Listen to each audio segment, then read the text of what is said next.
So this is basically a conversation between us. If you want to, you can look that way. I'm here. Okay. But how are you today? I'm good. I'm feeling much better now. Very relaxed. Okay. And your name is? My name is Jenifer Smith, and I'm a sex therapist, marriage and family therapist, mental health therapist. What? Okay. I'm Eli Daniel, known as the Naked Trumpeter. I just got my mind blown because you gave me a lot of different things. Yeah. And I know that each thing is different. Mm-hmm. So let's start with the most. I think everybody wants to know about the sex therapy. Yeah. Because if you're married, you're probably having sex, hopefully. Hopefully. But let's talk about the sex therapy thing. How does that? Yeah. What is that? Sex therapy is just a big umbrella for anything that might be sex or intimacy related. So I work with specifically couples that have intimacy related issues, individuals that have intimacy related issues. But a lot of times couples see me because they have a lot of complications with communication, which is stopping them from having sex. Okay. Or even expanding or growing in their sexual relationship with each other. And it's basically they just haven't communicated their needs, wants, hard no's, or just letting go of things from the past. Okay. I see. Well. I think your brain is going now. I mean, there's a lot of other colorful areas of sex therapy that I work with too, but for a lot of times, that's what people come to me for. Initially, they come and they're like, I want to be able to have a threesome, and I need you to help us figure out how to do that. And then when we start talking and unpacking things, it's a lot of layers below the surface that we need to talk about before you guys can ever get to the place of having a threesome. So, man, I was going to say something that was I was jokingly saying that was easy, but you really just like bow right off the hip, from the hip, hit me on with that. So, to your last point, you say a lot of people come to you and they're saying they want to have a threesome, but the issue about that, you were saying they got to unpack other things within their life. Yeah. And previously you said speaking up for yourself is one of the things that's very important. And so some of the intimacy issues is people not speaking up for themselves. Yeah. So that leads me to what happened today. Oh, Jesus God. Why can't I not speak today? That leads me to today. So I know when you came, you had expectations. Let's start with... Seriously, everybody has expectations. Yeah, for sure. I did. What were your expectations? My expectations were I knew that you would make me feel good. Okay. I knew the experience was going to be pleasurable. I knew I was be able to trust you. I knew for sure you were going to play the trumpet, which I was super excited about. And I knew that you were going to flog me. Okay. And I felt really excited about that because I've watched you flog a lot of people. But I had never been flogged by you. So I knew for sure those things were going to happen. But I was not aware of like any other instruments or anything else that you might be doing. Okay. But I just knew I could trust you with the experience. All right. That's a lot. Wow. You kind of stumped me because I was like, you actually had very similar expectations to what was going to happen. But there were some things that you didn't expect. Right before we started, I had my belt on and I had a meat tenderizer on it. And you were like, is there anything that I could just say no to right now? And I was like, well, before we say no, I said yes. And if you're going to say no because you think it's going to be painful, can we just try it? And you were like, okay, we can. Did it turn out the way that you thought? No, It didn't. I actually enjoyed it. All right. I actually enjoyed it. And I think because when you look at it, right, that our only real experience that we attach to it is with me, right? So it's not usually something you use more in the intimate setting. So I wasn't sure like how it was going to be used, but I actually ended up really liking it. Funny enough, I did use it the way you would traditionally use it. And I think that you were thinking pain when you first saw it. Yeah. Mm-hmm. Okay. And my goal is never pain. It's always pleasure. And I did say, it can be painful if you ask for it, yeah, which is different than something starting off painful. And I recognize when it comes to kink, there are times when we think of impact play being spanked with the open hand or a flogger or a belt, or paddle or cane. We think of the spankings of our childhood. If we were, that was our part of our punishment. We think of that. Yeah. I'm like, no, I'm not your grandma. You know, this is not that. You didn't do anything wrong. Way different. And it can be that intense, but it doesn't have to be painful.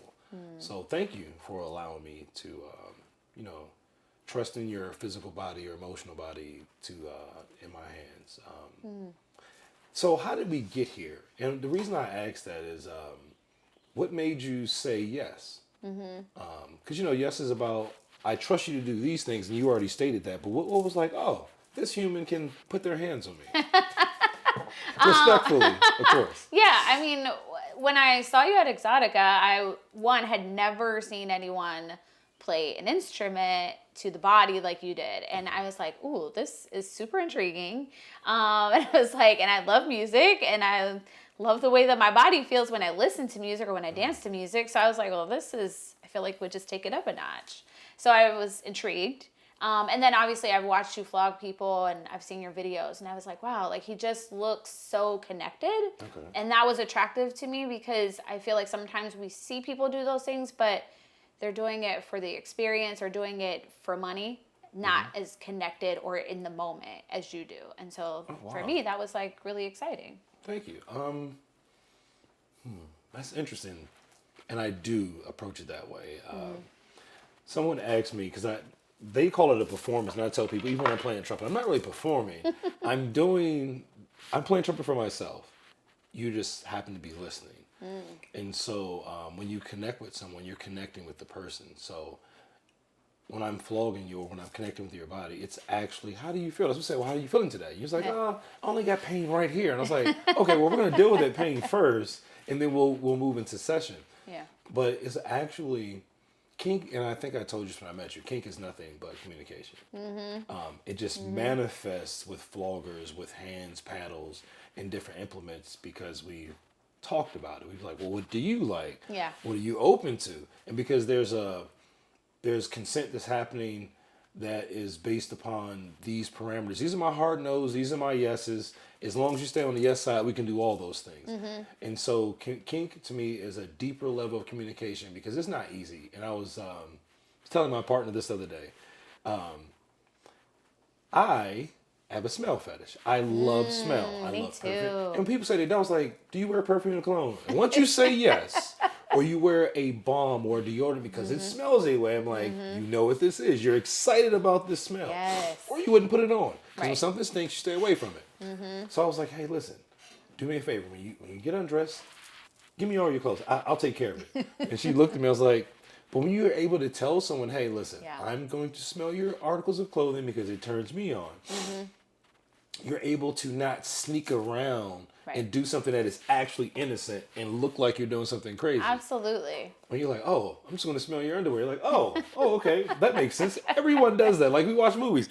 They're sniffing someone's underwear. Right. drawer. I don't see the difference in smelling someone's underwear when you're going to smell their genitals anyway. Like, it's the same thing, I think, anyway. It's very similar. It's like it's splitting hairs, but I do know what you mean. It's like Yeah. you're going to put your face down there, so shouldn't you check first? Right. But it's like when you're able to say that this thing that is awkward about me, peculiar, weird, if you will, I can share with you openly. It changes the way you have communication. Absolutely. So that's why I love kink. So tell me about your session, how it started, and the journey that you feel that you went on. Yeah, I like that you paid attention to my foot because I have planner's foot because it's something that I deal with every day and like I'm the only one who's dealing with it, but it was nice to like give you control to like help with the reflexology and just allow it to feel better. And I felt like cared about. Okay. And so like that felt nice. And then just the touch, nothing about it felt like unsettling. I was like, even though like I when I was face down, I didn't know what you were going to do. I still felt calm. And that felt nice to just trust you. And then as you were switching things, I was like, oh, like, wonder how he determines what's next. Or like, wonder what my body looks like from that angle, right? Like thinking things that women think. So to answer that, your body's responding. You're moving, you're like, you're doing these little things or your toes are wiggling. So it's like, oh, that's a pleasure response. That's like I like that. And then some things your body's kind of wincing. And it was right before you said ocean, and it is more intense. They're heavier, but it's a little more of a sting. Yeah. And so you were like ocean. You're like, well, I don't want you to stop the flogging. I want you to use less stingy floggers because I really just I want to just go melt into the table. Yeah. So, and that's another part of why kink is about communication. Because you're like, oh no. I would have said yellow, Yeah. but I used ocean. But Yeah. do it like this. And when two people can say, "This is how I would like you to show up." Yeah. Okay, now we started. Now can you just adjust this? I like that a little more than that. When you can be that honest, it changes the way that you move. Yeah. And when you don't have to have pretense when you're conversing, you actually physically feel seen. Oh yeah, for sure. I don't think people know that they can be pleasured in that way. Yeah. That they can actually speak up for themselves and still be pleasured. Like you're not gonna get any resistance, you know. But I feel like a lot of people feel like in their relationships, I'm gonna get resistance if I tell that person I want this but not that. And sometimes In kink, it is true. it's way more fluid of a communication. The thing is, if you start off always saying what you want and learn how to. So we talk about taking and giving. People think taking is terrible. I'm like, no. Ask for what you want. Yeah. That means you're taking for someone. When you were like, no, I would like you to flog me here, do this, do this, do this. You're saying, no, I'm taking. I'm taking what I want. I don't want to take that stuff I don't want. I'm not going to allow you to give me crap. I'm going to take what I want. And you can be in integrity with yourself and be happy. It's like, I asked for A, B, and C, and I got A, B, and C. When we don't ask for what we want, we have this dance where we're hoping the person's going to go left. Yes. Because we want to pirouette and spin, but they're going to the right. And it's like, no, you're stepping on my foot. And if you could just say, hey, listen, I want to be spent and I want to be dipped. If you just give voice to that, it can happen. So thank you for giving voice to what you wanted to. That's why I say, what do you hope to experience? Like, okay, these things. I was like, okay, cool. We'll do it like this.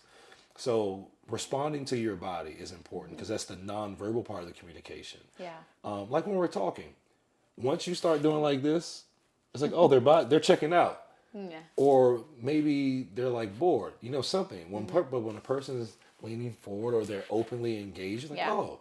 So you have to be aware of the body cues because that's what it's. Communication, the only purpose of communicating is actually to connect. Oh, for sure. And if you're not going to connect, why are you actually communicating? I wish more people understood that. So I wish more people understood that. well, we're gonna get back to your session, but think of it this way: if you were walking down the street, once I speak to you, regardless of what it is, I'm speaking because I want something. Yeah. Even if I just want you to say hi and smile. So communication always has a purpose, and it's like, why not just actually say what you want? Oh, yes. The fear of not getting it is real, but it's like, if I can say I would like to be flogged like this, and you can show up for yourself, when you get it, you feel validated. You're like, oh my God, like, I got flogged. Okay. I got the trumpet played on me. You're like, you know what? I'm good. And that is, when we go to restaurants, we pick our food. We order what we want, and we feel great that we got the food we wanted. We enjoyed the meal because we got to ask for what we wanted. Relating on all levels is that way to me. So that's why I approach it this way. What would you like to experience? How would you like to feel? How are you feeling? And that's why I dealt with your plantar's foot, as you want to call it. I like that. I dealt with your plantar's foot because if you're in pain, nothing I do is going to matter. Yeah. You're going to be like, oh my God, my foot hurts. Oh. So it's like, let's deal with the foot, and then we can move to the rest of the body. So getting back to it, you were saying that you felt cared for and taken care of. Let's go back there. Yeah, I mean, it's nice. I feel like as like a single woman, I don't get cared for in a lot of different ways. So like to be able to give that trust to somebody else was refreshing.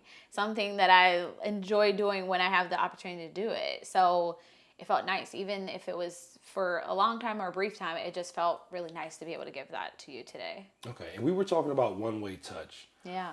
How was that for you? It was great.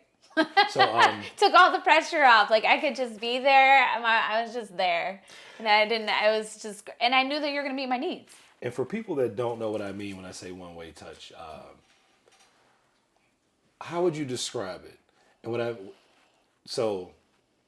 I was touching you, but there was no need for you to do anything. I wasn't Yeah. asking for you to touch me back. There was no need to reciprocate. You could actually be selfish and focus on you. Right. So take us through that. That's how I would describe it. I mean, it was, yeah, I got to lay on the table and just really be in tune with my body, but also just like what was happening. And that's why I like to close my eyes for a lot of it, because I really I'm really big on senses.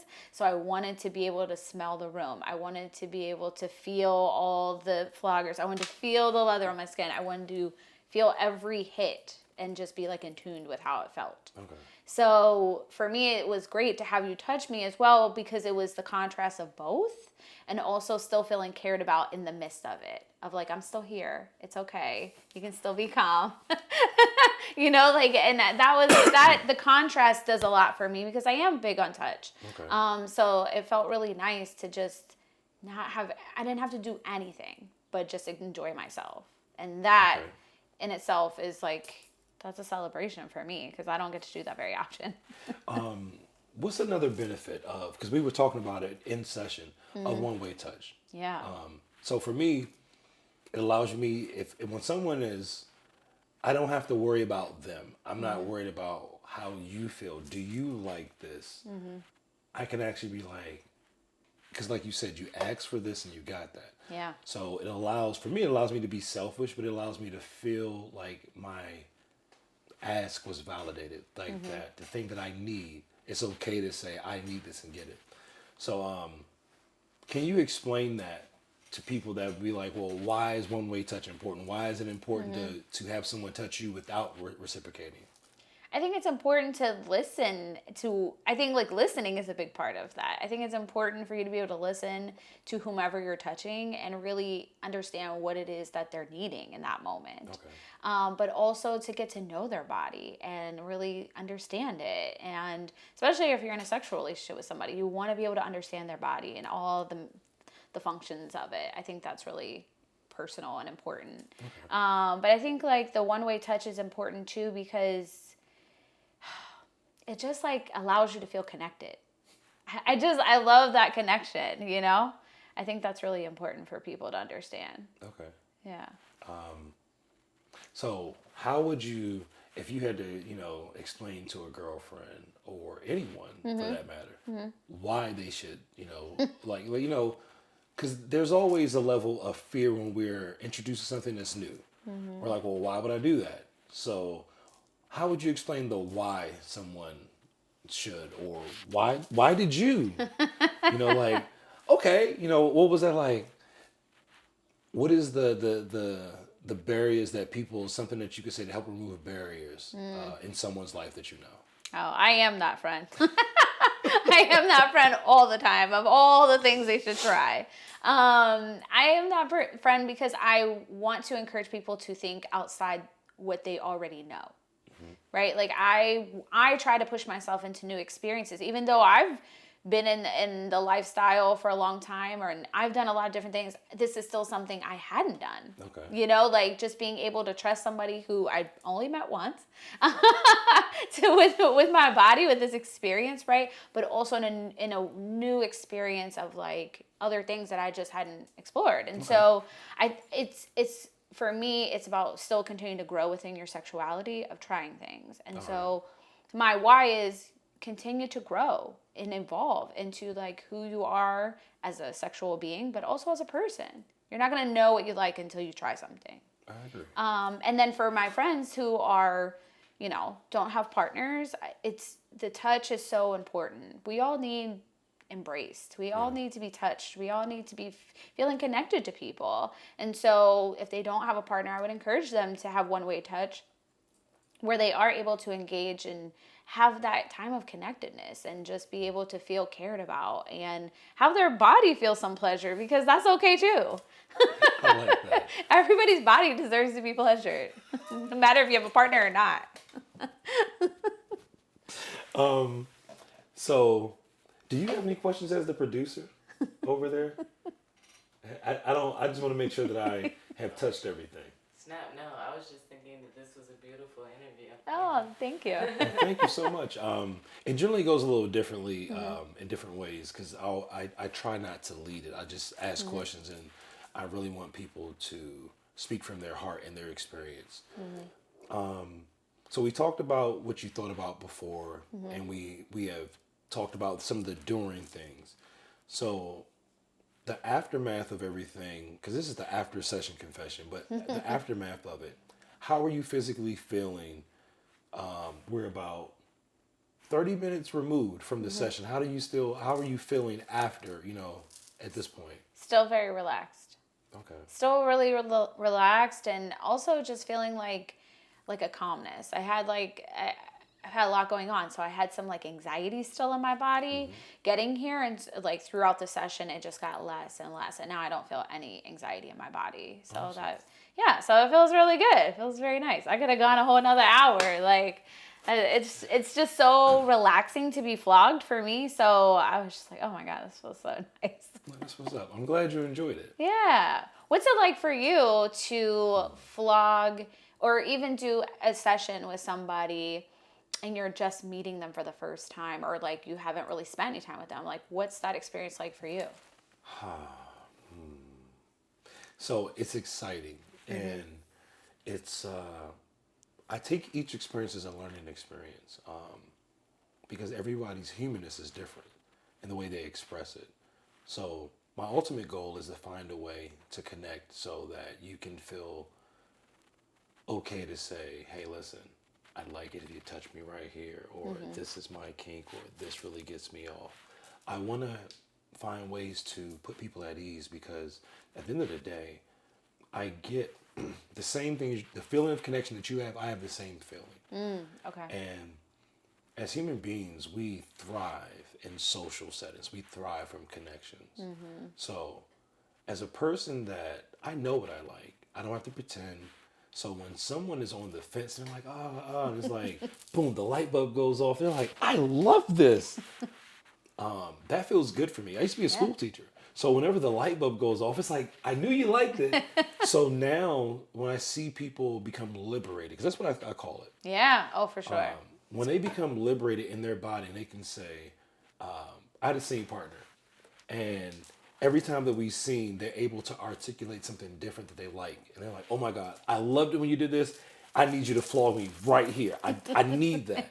So when someone comes from me like, I don't know, to be like, girl, you need to go get that. That makes me feel good, because it's like, I recognize how powerful it feels to be able to say, I love this. I like that. Yes and no. The power of being able to say, this is what I want and get it feels great. So I know what that feels like to give it to someone, because I can ask for that in my own life. So I feel the same wonderment, the same connection, the same excitement that you're feeling. And I'm happy that I could give it to you. My love language, I love to give. Acts of service is my love language. Okay. So my friends can tell you, my producer can tell you, if I like you, I'm doing something for you. So for me to do something for someone and they enjoy it, it gives me the greatest joy. It is the greatest shot of dopamine that I could get, knowing that, because like, did you like it? You liked it? Oh my God. That feels so good.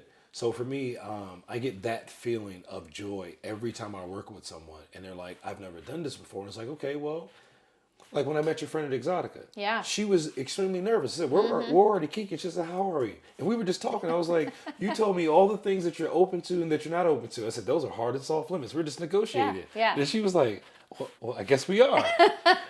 And I was like, even if we don't do anything, as long as you feel safe. And she's like, well, I do feel safe. Well, I think I'll try it. Yeah. So for me, connecting with someone is so important, because we live in a world where we can walk down the street, see someone, and never speak to them. Yeah. And if we do speak, we don't actually connect. And I'm an introvert, and people don't know this. So Really? for me, yes, Interesting. for me, I do not like superficial conversation. Okay.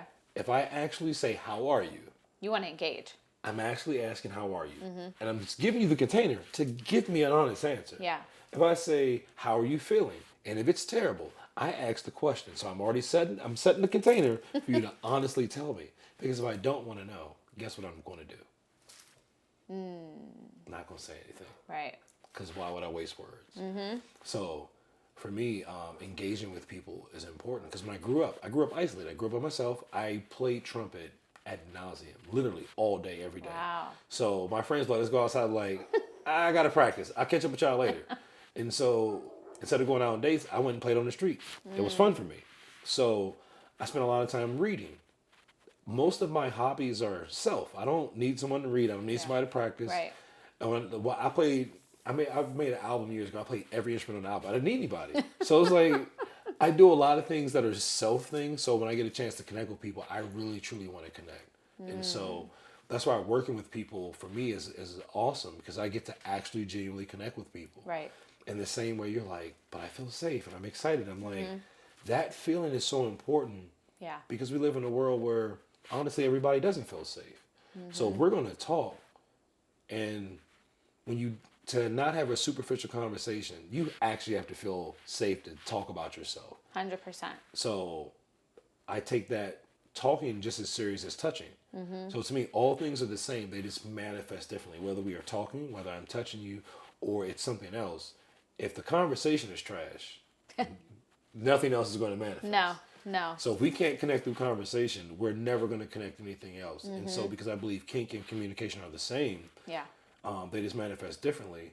What are the awkward things you're into? You like being spanked. I like spanking people. So if we can talk about that openly, everything else about you is easy. Right. So that's why I like kink, because if you like smelling dirty socks is your thing and you can say that, everything else that you could hide is frivolous at this point. Right. So that's why I like what I do. I like truly connecting with people. And kink allows me to actually connect with people on I would say a soul level, in a different way. Yeah. Because I would agree with that. there are things that we can do in your session that you're not about to be out the street saying, hey, this is me. No. So it's a different level of connection, a layer of we share something that you may not share with other people, because everybody's not into it. Right. So when the people are into it or they're open to it, it's like a little secret handshake, if you will. Oh yeah, for sure. No, I love that. Well, thank you for this experience. No, you're welcome. No one's ever asked me that. Yeah. So that was good. Good. I'm trying not to, ask all my therapy questions. No, listen, be yourself. And please tell the people who you are and where we can find you on all social media platforms. Yeah, so they can find me on Instagram at sextherapistjen, Twitter, sextherapistjen, or they can email me at sextherapistjen@gmail.com. But I am a therapist in the Alexandria, Virginia area. So if anyone wants to book a session, they can always hit me up or book me for a workshop. Sweet. And I am Eli Daniel. And y'all know where to catch me. I'm the Naked Trumpeter, and I am your host of After Session Confessions. Thank you, Miss Jen, the sex therapist, for coming on and sharing your experience with us. Well, thank you for the experience. Oh, you're more than welcome.